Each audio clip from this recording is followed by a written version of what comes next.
Annuity very very important topic. इस chapter का सबसे इंपॉर्टेंट टॉपिक यही है। ये वीडियो में वॉइस क्लियरिटी के लिए आप सभी प्लीज हेडफोन या ईयरफोन का यूज करें।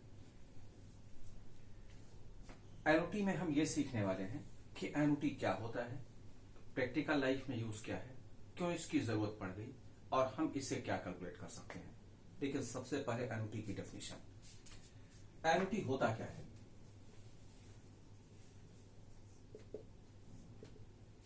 In an annuity, payment or transaction must be annual and equal. In an annuity, payment or transaction must be annual and equal. किसी भी दो पार्टी के बीच में कोई भी ट्रांजैक्शन अगर एनुअल या इक्वल होता है तो हम उसी को एनुटी मानते हैं। ये एनुअल या इक्वल की मीनिंग ये है कि जो दो पार्टी के बीच में ट्रांजैक्शन हो वह कोई जरूरी नहीं है कि एवरी ईयर ही हो, एवरी इंटरवल्स में हो। मीनिंग अगर हम पर मंथ ट्रांजैक्शन कर रहे हैं तो एवरी मंथ पर होना चाहिए, एवरी ईयर कर रहे हैं तो एवरी ईयर होना चाहिए, एवरी 6 मंथ्स कर रहे हैं तो एवरी 6 मंथ्स होना चाहिए। मीनिंग अगर हम एवरी 6 मंथ्स ट्रांजैक्शन कर रहे हैं और 3 इयर्स तक हमें ट्रांजैक्शन करना है तो मीनिंग एवरी 6 मंथ्स में हमें एक ट्रांजैक्शन कर लेना चाहिए और वो भी इक्वल अमाउंट का होना चाहिए। जैसे अगर 100 रुपीज है और 3 इयर्स तक टोटल ट्रांजैक्शन होने वाला है तो हम एवरी 6 मंथ्स में 100 रुपीज दे दें। मीनिंग फर्स्ट ईयर में 2 टाइम्स, नेक्स्ट ईयर में 2 टाइम्स, नेक्स्ट थर्ड ईयर में भी 2 टाइम्स। तो हम इसी ट्रांजैक्शन को या ऐसे किसी भी ट्रांजैक्शन को एनुटी कर देते हैं। जनरली अगर हम मंथ्स या 6 मंथ्स या क्वार्टर्स नहीं मानते हैं, हम ईयर्स के बेस पर ही समझाते हैं, जिससे समझना इसलिए आसान हो जाएगा, इसलिए हम इसे समझ सकते हैं। सबसे पहले एक एग्जांपल देखते हैं, उसके बाद हम देखते हैं एनुटी की जरूरत क्यों पड़ गई। डेफिनेशन उसके बाद हम कंटिन्यू करेंगे और इसे एक्सप्लेन भी करेंगे। ये एग्जांपल मैंने कई बार यूज किया है। एज्यूम करें कोई एक पर्सन 100 रुपीज किसी एक बैंक में डिपॉजिट करता है 3 इयर्स के लिए। बैंक उसे इंटरेस्ट देती है 10% पर एनम। अगर वह पर्सन 3 साल बाद अमाउंट कैलकुलेट करना चाहता है, फॉर्मूला हम जानते हैं, लेकिन अगर हम इसके एक्सप्लेनेशन को यूज करें तो इसकी मीनिंग यह है, फर्स्ट ईयर में वह पर्सन 100 रुपीज बैंक में डिपॉजिट करता है। फर्स्ट ईयर में उसे 10 रुपीज का इंटरेस्ट मिला। Eight the end of first year उसे 110 मिला। Second year 110 rupees per interest calculate किया जाएगा, 11 रुपीज का इंटरेस्ट मिलेगा 10% के अकॉर्डिंगली, ये हो जाएगा 121। Third year 121 rupees per interest calculate होगा, 12.1 उसे मिलेगा और फाइनली 133 रुपीज अमाउंट बन जाएगा। अगर हम इस एग्जांपल को एक्सप्लेन करें तो इस एग्जांपल में हमने ये देखा कि वह पर्सन केवल 100 रुपीज ही बैंक में डिपॉजिट करता है। ये कंप्लीट 3 इयर्स की कैलकुलेशन बैंक करती है, जो at the end of third year 133.1 rupees return दे रही है। जिस पर्सन ने 100 रुपीज दिया वह 3 इयर्स तक बैंक नहीं जाता है। जिस पर्सन ने 100 रुपीज दिया वह 3 इयर्स तक बैंक नहीं जाता है।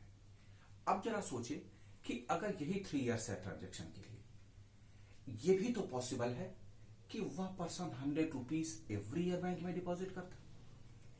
पॉसिबल है। इस एग्जांपल से वह डिफर क्यों है? इस एग्जांपल में वह पर्सन 100 रुपीज डिपॉजिट कर देता है और कंप्लीट 3 इयर्स की कैलकुलेशन बैंक करती है। अब मैं क्या कहने वाला हूं, ध्यान से सुने। वह person 100 rupees every year bank में डिपॉजिट करता है, तो अब नो डाउट ये अप्रोच तो एक्सप्लेनेशन में लगने वाला नहीं है। अब इसमें 2 केसेस होते हैं। एक, अगर 100 रुपीज कोई एक पर्सन बैंक में डिपॉजिट करने वाला ही है तो वह 2 तरह से कर सकता है। एक at the end of every year और दूसरा at the beginning of every year. जब हम एवरी ईयर की बात करेंगे तो एवरी ईयर 2 तरह से हो सकता है, एक एंड और दूसरा बिगिनिंग। हम दोनों एक्सप्लेनेशन को यूज पहले कर लेते हैं, उसके बाद आगे देखते हैं। अगर ये मान लिया जाए कि at the end of every year जो ट्रांजैक्शन हो रहा है eight the end of each year 100 rupees deposit किया जा रहा है, ₹100 एवरी ईयर, 3 ईयर्स के लिए, rate of interest 10% per annum. Meaning देखें, फर्स्ट ईयर के स्टार्टिंग में वह पर्सन ₹100 डिपॉजिट नहीं करेगा, फर्स्ट ईयर के एंड में वह पर्सन ₹100 डिपॉजिट करता है। अब फर्स्ट ईयर के एंड में जब वह डिपॉजिट किया तो फर्स्ट ईयर के एंड में डिपॉजिट करने से फर्स्ट ईयर का इंटरेस्ट तो नहीं मिला। यही फिगर सेकेंड ईयर के स्टार्टिंग की इनिशियल वैल्यू मान ली गई। अब सेकेंड ईयर में इसी ₹100 पर इंटरेस्ट मिल जाएगा। इंटरेस्ट कितना मिला? ₹10 का। ये टोटल कितना बन गया? 110। अब सेकेंड ईयर में ₹100 का प्रीमियम भी तो आ गया एवरी ईयर जो वह डिपॉजिट कर रहा है, तो मीनिंग टोटल वैल्यू जो हो जाएगी वह 210 की हो जाएगी। अब अगर थर्ड ईयर की हम कैलकुलेशन करें तो अब ये थर्ड ईयर ₹210 पर इंटरेस्ट चार्ज होगा। ₹210 पर 10% बनता है ₹21। ये 21 इसमें फिर ऐड हो जाएगा, ये हुआ 231 और प्लस ₹100 एवरी ईयर का प्रीमियम भी आ गया। तो ये फाइनली वैल्यू जो बनेगी वह ₹331 की बनेगी। इस एग्जांपल में हमने ये देखा कि वह person ₹100 eight the end of each year deposit करता है एवरी ईयर के एंड में, और इससे फाइनली वैल्यू पाते हैं ₹331। लेकिन जरा सोचे थोड़ी देर के लिए, अगर वह पर्सन बिगिनिंग में किया होता तो क्या होता? At the beginning of each year,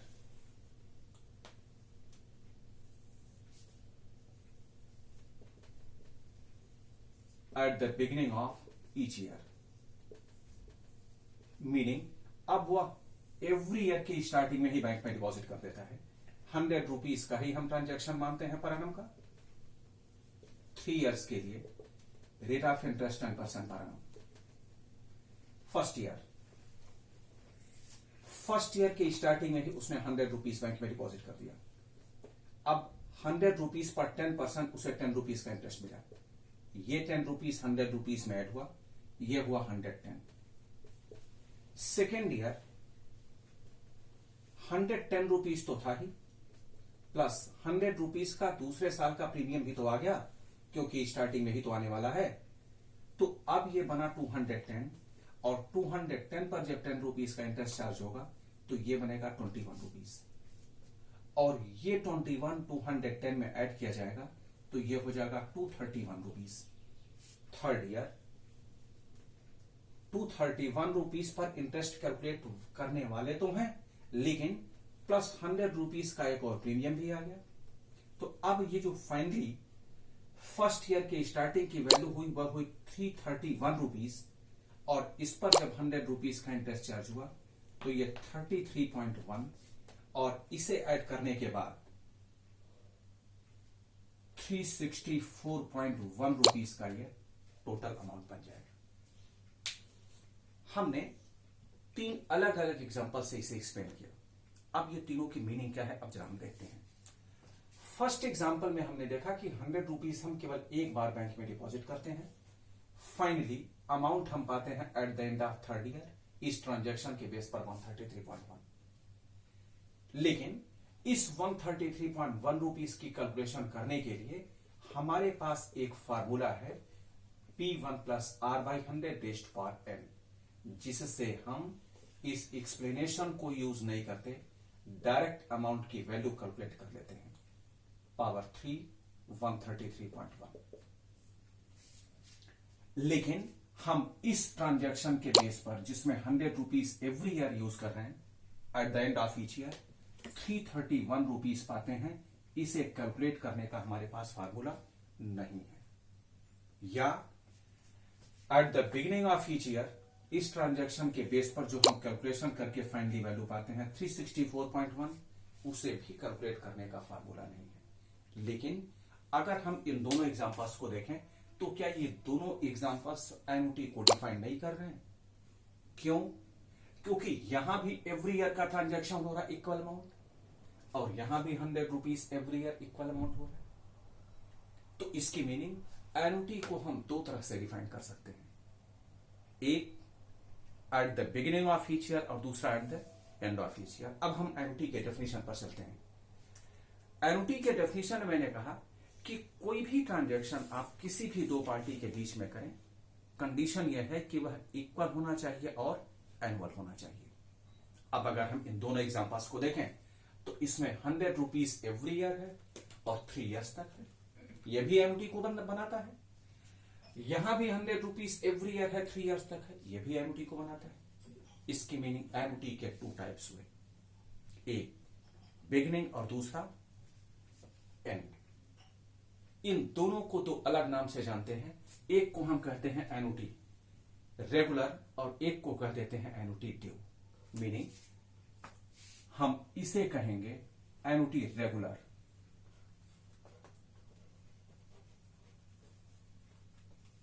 और इसे कहते हैं एनुटी ड्यू। कहीं कहीं बुक में इसे लिख दिया जाता है एनुटी इमीडिएट।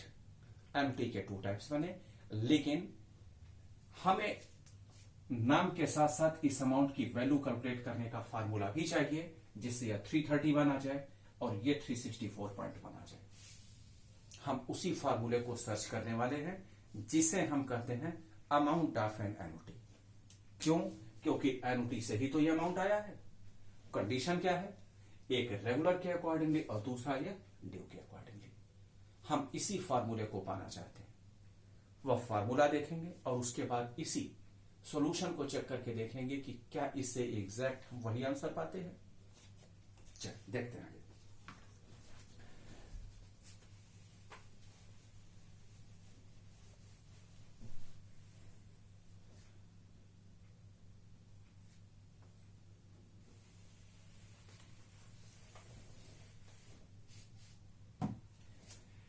एक स्टेटमेंट मैं आपको और बता दूं, उसके बाद हम इसे चलते हैं। एनुटी के लिए मैंने कहा किसी भी क्वेश्चन में, किसी भी ट्रांजैक्शन में एवरी ईयर इक्वल अमाउंट हो। मान लें एक कोई पर्सन 3 डिपार्टमेंट्स एबीसी को फर्स्ट 5 इयर्स में ट्रांजैक्शन इस तरह से देता है, मीनिंग पेमेंट को इस तरह से देता है। ए डिपार्टमेंट को फर्स्ट ईयर में पेमेंट मिलता है 5000, सेकेंड ईयर में पेमेंट मिलता है 6000, थर्ड ईयर मिलता है 7000, फोर्थ ईयर मिलता है 8000, फिफ्थ ईयर मिलता है 9000।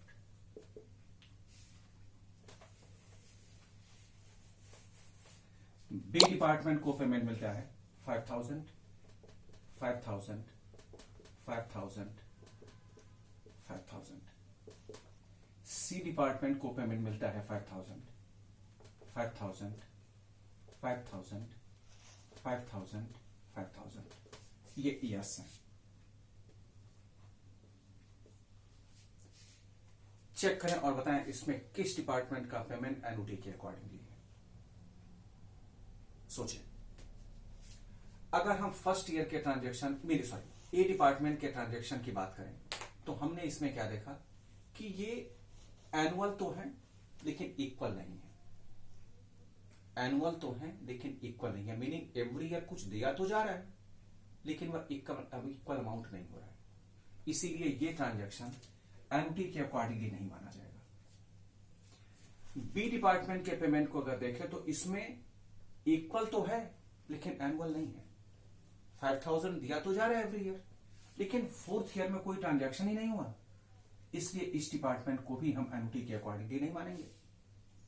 लेकिन अगर हम सी डिपार्टमेंट के पेमेंट को देखें तो ये इक्वल भी है और एनुअल भी है, इसलिए सी डिपार्टमेंट के पेमेंट को एनुटी के अकॉर्डिंगली मान लिया जाएगा। क्योंकि डेफिनेशन यही है, एनुअल एंड इक्वल, अगर इन दोनों में से कोई एक नहीं है तो वह ट्रांजैक्शन एनुटी नहीं माना जाता।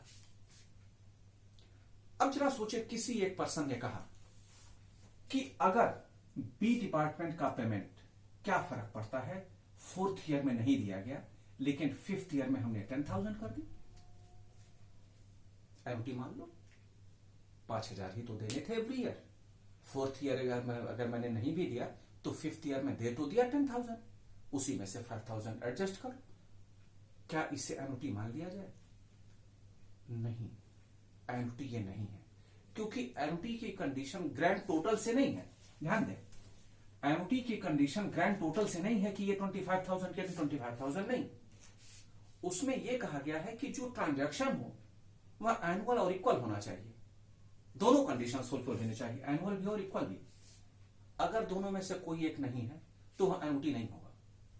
तो इसमें लर्न रहे, ग्रैंड टोटल का कोई रिलेशन नहीं है। ऐसा नहीं ये भी 25,000 और ये भी 25,000, चलो दोनों को एनुटी मान लेते हैं। नहीं, गलत है ये अभी भी एनुटी नहीं है। हम ईयर्स की बात ही कर रहे हैं। ये इंटरवल इक्वल होना चाहिए। ये इंटरवल क्वार्टरली या 6 मंथली या मंथली कुछ भी हो सकता है, लेकिन हम टॉपिक डिस्कस कर रहे हैं एनुटी के अकॉर्डिंगली, एनुअल के अकॉर्डिंगली। क्वेश्चंस जिस भी तरह का मिलेगा वह हम कैलकुलेट कर लेंगे, लेकिन ये स्टेटमेंट लर्न रहे एनुअल और इक्वल।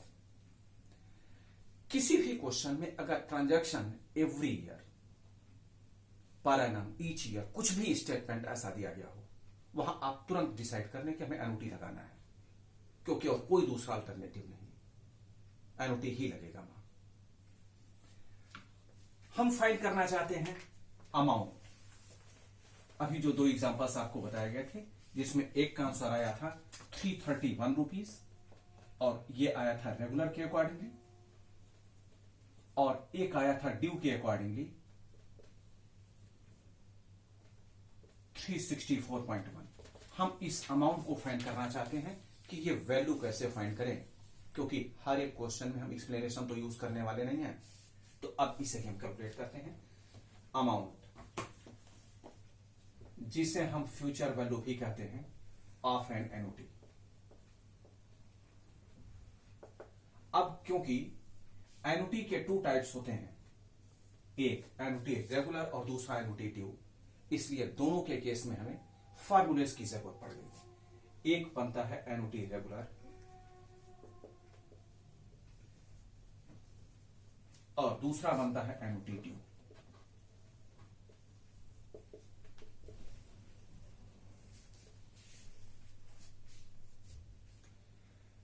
रेगुलर में कंडीशन क्या होती है? जब पेमेंट या transaction eight the end of each year हो, और ड्यू जब पेमेंट या transaction at the beginning of each year, या कहीं कहीं यह भी लिखा जाता है starting from today, starting from today. ये कंडीशन है ड्यू की, इसे एनुटी इमीडिएट भी कहते हैं।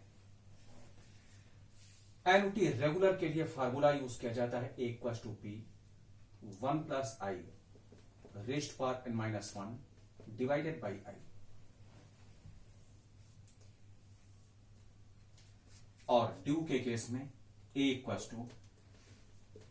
P 1 + I raised power n-1 divided by I 1 + I into.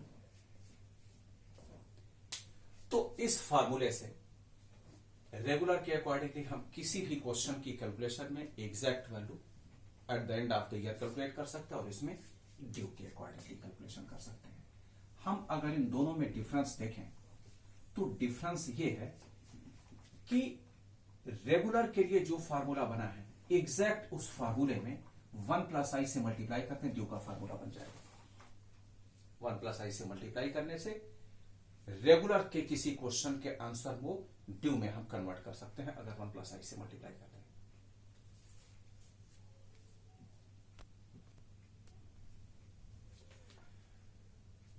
Regular और ड्यू के क्वेश्चन को हम देखते हैं। इस एग्जांपल में क्या था, या उससे पहले हम ये देख लें कि इसमें कौन कौन क्या है। ए क्या है? Amount of an annuity. P क्या है? Per annum, each year, every year,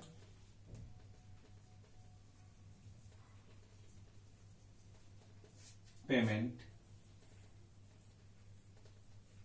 deposit, income, meaning जो भी आप एवरी ईयर ट्रांजेक्शन करेंगे वह पी से डिनोट किया जाएगा। आई क्या होता है, आर बाई 100, जो हम फॉर्मूले में कंपाउंड अमाउंट में आर बाई 100 लिखते थे, अब उसे हम डायरेक्ट आई कहेंगे। अगर किसी क्वेश्चन में if rate of interest equal to 5% दिया गया है पर एनम, तो आई की वैल्यू हम डायरेक्ट कैलकुलेट कर लेंगे 5/100, मीनिंग 0.05 लिख लेंगे। आई डायरेक्ट आर बाई 100 की वैल्यू को ही लिखना होगा हमें। एन टाइम पीरियड जो आपके क्वेश्चन में दिया जाएगा।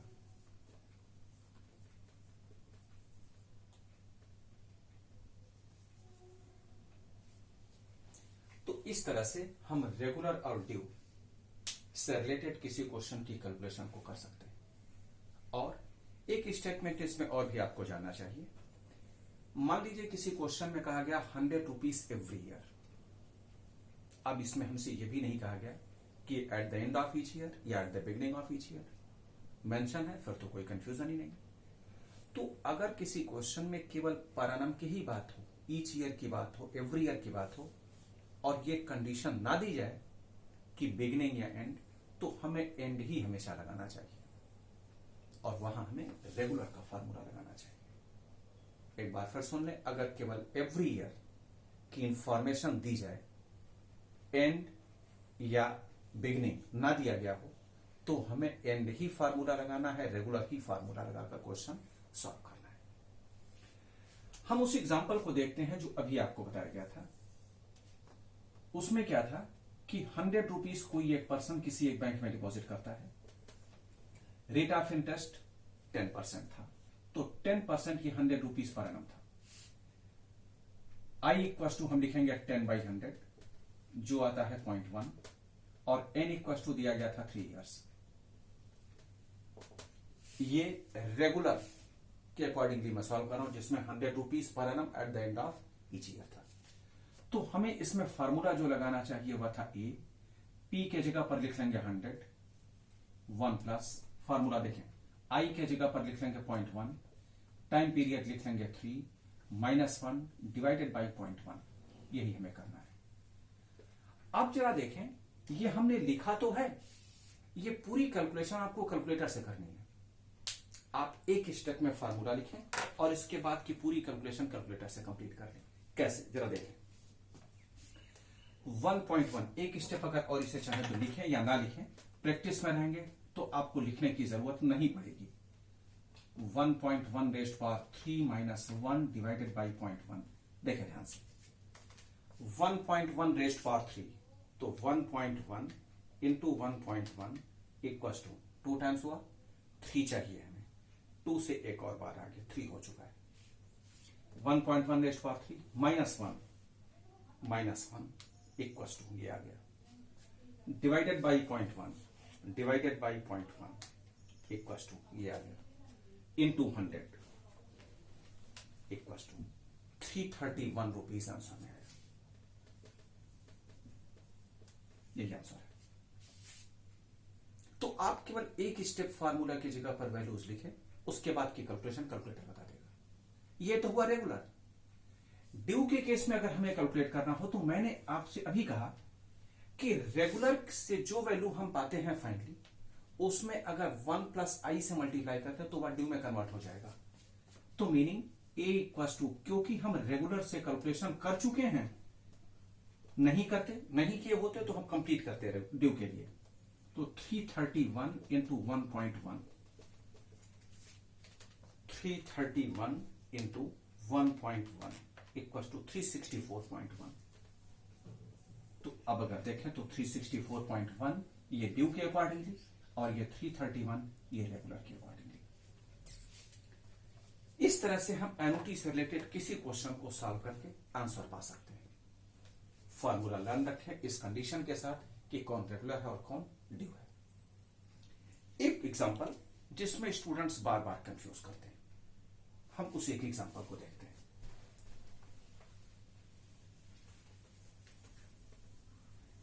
जो मैं स्टेटमेंट कह रहा हूं उस पर कॉन्सेंट्रेट करेंगे कि क्या मैं कह रहा हूं। सुने ध्यान से, दो फ्रेंड्स ए और बी, एग्जाम्पल ध्यान से सुने। एक फ्रेंड ए, दूसरा फ्रेंड बी। ए ने 100 रुपीज किसी एक बैंक में डिपॉजिट किया। वर्ड्स ध्यान दें, ए ने 100 रुपीज किसी एक बैंक में डिपॉजिट किया 4 ईयर्स के लिए। रेट ऑफ इंटरेस्ट उसे मिलता है 5% पर एनम। वह eight the end of 4th year amount जानना चाहता है। उसका दूसरा फ्रेंड जो था बी, वह 100 रुपीज एवरी ईयर किसी बैंक में पर एनम किसी बैंक में डिपॉजिट करता है 5 ईयर्स के लिए। बैंक ने उसे रेट ऑफ इंटरेस्ट दिया है 10% पर एनम। दोनों अलग अलग अपना अमाउंट फाइंड करना चाहते हैं, एक at the end of 4th year, दूसरा at the end of 5th year. किस फार्मूले को लगाना चाहिए और क्यों? एक बार फिर सुने, दो फ्रेंड्स थे ए और बी। ए ने 100 रुपीज बैंक में डिपॉजिट किया 4 ईयर्स के लिए, रेट ऑफ इंटरेस्ट उसे 5% पर एनम मिलता है। दूसरे ने 100 रुपीज पर एनम बैंक में डिपॉजिट किया 5 ईयर्स के लिए, रेट ऑफ इंटरेस्ट 10% मिलता है। दोनों अलग अलग अपना अमाउंट कैलकुलेट करना चाहते हैं, एक at the end of 4th year, दूसरा at the end of 5th year. Amount के किस फॉर्मूले को लगाना चाहिए? सोचें। जब भी आप देखें तो यहां इस वीडियो को कुछ सेकंड्स के लिए पॉज करके उसके बाद अपने आंसर से और मेरे इस आंसर से मैच करेंगे। ध्यान से देखें। इस एग्जांपल में डिफरेंस यह है कि यहां उस पर्सन ने 100 रुपीज बैंक में डिपॉजिट किया, मीनिंग केवल एक बार डिपॉजिट हुआ है। और अगर इस एग्जांपल को देखें तो मैंने कह दिया था, लिखा नहीं था, 100 रुपीज पर एनम बैंक में डिपॉजिट कर रहा है। तो यहां हमें लगाना चाहिए एनुटी और यहां अमाउंट कैलकुलेट करने के लिए लगाना चाहिए कंपाउंड अमाउंट। क्यों? क्योंकि यहां इस पर्सन ने केवल एक ही बार 100 रुपीज बैंक में डिपॉजिट किया है और यहां हमें लगाना चाहिए एनुटी, ये चेक करने के बाद कि रेगुलर है या ड्यू है। यहां क्योंकि 100 रुपीज केवल पर एनम की इंफॉर्मेशन है, हमने कुछ कहा ही नहीं एट द एंड या एट द बिगिनिंग, तो हमें क्या लगाना चाहिए? Regular at the end of each year. क्योंकि अगर कोई कंडीशन नहीं दी जाती तो रेगुलर ही लगाना चाहिए। तो इस तरह से ये जो मैंने एग्जाम्पल दिया है, ये एक ऐसा एग्जाम्पल है, इसमें स्टूडेंट्स बार बार कंफ्यूज करते हैं। ये समझ में नहीं बात आता कि हमें किस क्वेश्चन में एनुटी लगाना चाहिए। बहुत सिंपल सा स्टेटमेंट, कोई भी क्वेश्चन जिसमें every year, each year, per annum की बात हो रही है, ट्रांजैक्शन, ध्यान रहे, एवरी ईयर, पर एनम, ईच ईयर ट्रांजैक्शन की बात हो रही है, वहां एनुटी ही लगाना चाहिए, चेक करते हुए रेगुलर या